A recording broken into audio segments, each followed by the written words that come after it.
conhecimento para vocês. Bora, Daiana. André, você tem uma vasta experiência, né? E você já se deparou com algum aluno que mudou sua vida? Constantemente, né, Daiane? Então, tem vários casos, né, que a gente vê essa transformação. Recentemente, eu fiz até uma entrevista no canal com um aluno, né, deficiente visual, tem 2 semanas, né? E ele foi aprovado em Direito, segundo lugar na UERJ em Direito. Gente, que né? bacana isso. Isso, assim, modificou a minha trajetória, porque a gente tem que pensar, né, num material adaptado para um aluno.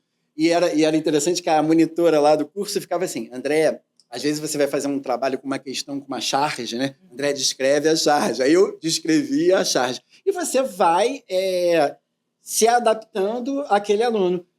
Tem uma outra também, aluninha, que é a France, né?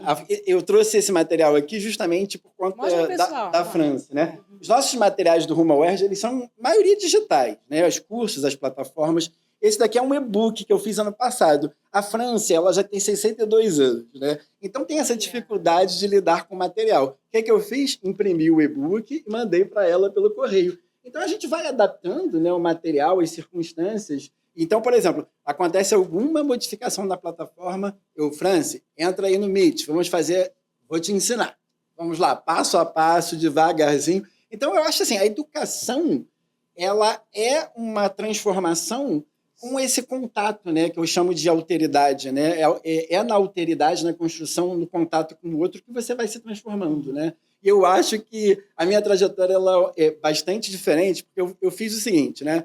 Desde muito jovem, uma formação, né, doutorado, mestrado, Basta. Mas eu sentia a necessidade de conversar com o meu aluno, esquecer um pouco o doutor, o mestre, né, e criar essa comunicação. E nos últimos anos tem sido muito por aí. E aprendendo mais do que, eu acho que ensinando, né? Claro que os meninos, né, tem muito aluno que eles ficam assim. Ontem, na minha aula inaugural do curso, tinha 23 alunos do ano passado, que já estão na UERJ aprovados. Não, a gente quer estar aqui, professor, a gente pode aproveitar, mas porque eu falei, claro, gente, isso pra gente, né, que é professor, é um retorno muito grande. Né? Desculpa, você tem um jeito muito especial e muito peculiar de se aproximar desse jovem, né? Eu acho que esse é a raiz do sucesso, né?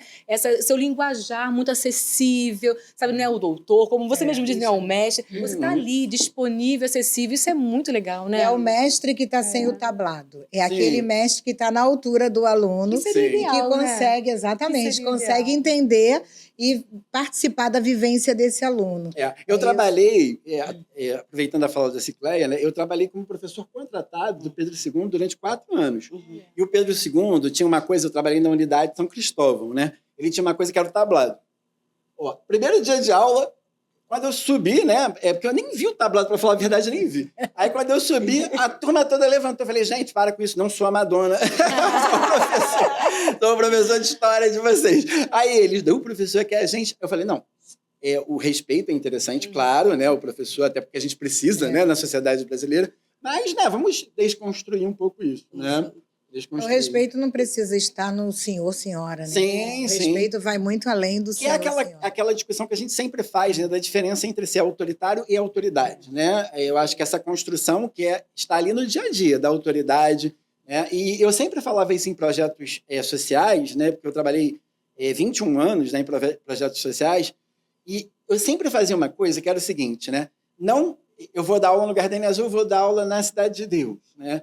E como eu sempre gostei de andar de bicicleta elétrica, bicicleta, né? Eu não gostava de chegar de carro, não me apresentava com meus títulos. Não, eu sou professor. E isso vai ser construído durante um ano.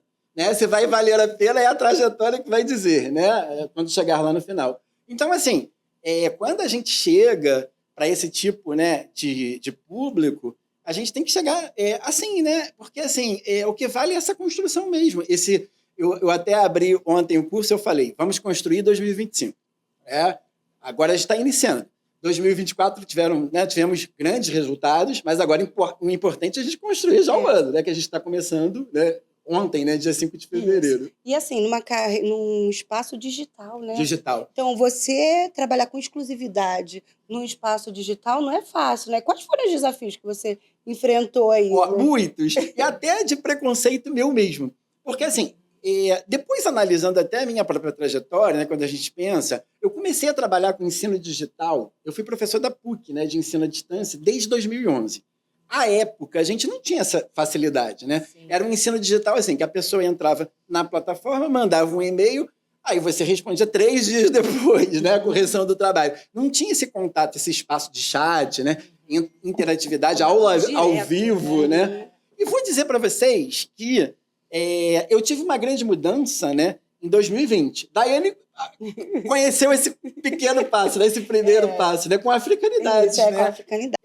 O que acontece? Em 2020, eu fiz uma promessa para mim mesmo, uma promessa para mim. Né? Eu vou trabalhar com ensino digital um turno do meu dia, né? Que seria o noturno. Né? Então, eu vou trabalhar só no digital, no noturno. E comecei a construir isso. E, meninas, vou dizer que hoje eu sinto o seguinte, porque o que eu faço? Eu busco algumas interações presenciais, né, com os meus alunos. Por exemplo, eu faço passeio histórico ao centro, tem até vídeo no canal, né? Passeio ao centro histórico com os alunos. Então, no início do ano, agora em fevereiro, a gente está nesse contato digital. Aí lá para junho eu faço o passeio no centro histórico, a gente se conhece. E é tão interessante que parece que eu conheço aquelas pessoas já há anos, né? Porque essa interação é possível, né? E assim, e sempre disponibilizar o teu WhatsApp, as tuas redes sociais. Estar acessível. Estar acessível, né? Outra coisa também que eu acho muito importante, eu acho que isso vale para qualquer pessoa no mercado digital, né? O compromisso dos horários, né? Vocês têm aqui o C3Dcast. Então, vamos supor, toda quarta-feira vai ter uma live sobre alguma coisa. Tem que ser toda quarta-feira, né? A gente tem que ter aquilo. Então, o meu produto, quando o meu aluno chegar lá, ele já sabe que segunda-feira vai ter aquela aula. E converso com meus professores. Olha só, presta atenção na sua vida. Que, por exemplo, eu, André, não dou aula quarta-feira. Porque eu sou flamenguista. O Flamengo joga quarta-feira. Então, eu já sei que vai ter jogo do Flamengo, não dou aula às quartas-feiras. Porque é justamente por isso que você tem que criar essa fidelidade. Aquele produto, ele tem que estar ali naquela hora, né? E com aquela seriedade toda, né? Como se fosse presencial. Como né? se fosse presencial. Exatamente.